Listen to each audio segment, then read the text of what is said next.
The movie Emperor takes place right after World War II, when Japan has just surrendered, and the United States must decide whether Emperor Hirohito should be tried as a war criminal or not. After Japan surrendered at the end of World War II, the country was left in ruins. Cities have been destroyed, people are starving, and the United States now has to decide what to do with Japan's leaders. The biggest question is whether Emperor Hirohito should be arrested and tried as a war criminal. The decision is dangerous because many Japanese people still worship the emperor almost like a god. American officials worry that if he is arrested, Japan could fall into chaos through riots, rebellion, or even mass suicide. Because of that, General Douglas MacArthur gives General Bonner Fellers just 10 days to investigate the emperor's role in the war.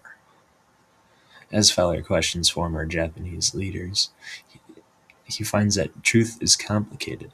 No one gives him a simple answer. Some argue that responsibility for the war should be shared by many, not just one man. Others suggest that in Japan, nothing is black and white.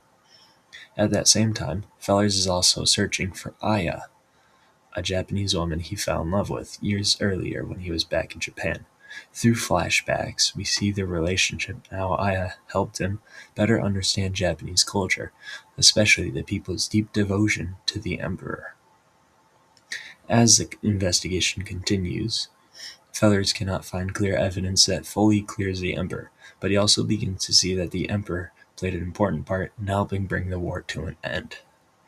Fellers comes to believe that putting the emperor on trial would only make Japan harder to rebuild. Near the end of the film, the emperor meets with MacArthur and offers to accept responsibility for protecting the Japanese people. In the end, MacArthur chooses not to prosecute him. The movie closes with Japan beginning to rebuild, while Fellers reflects on the difficult choices made in the name of justice, peace, and recovery. And now it's time for the timeline. 1941, we have the Pearl Harbor attack. Oh no, tragic. 1945, the firebombing of Tokyo. Again, very tragic, very sad. Again, in August of 1945, the Japanese surrender. Hooray!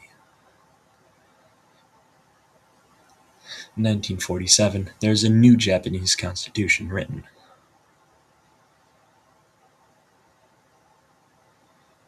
1947, the first commercial transistor was made.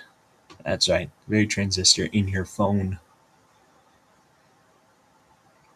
Finally, in 1949, NATO is formed. Yes, that NATO. That's all. Thanks for watching. And this is Brady Post signing off.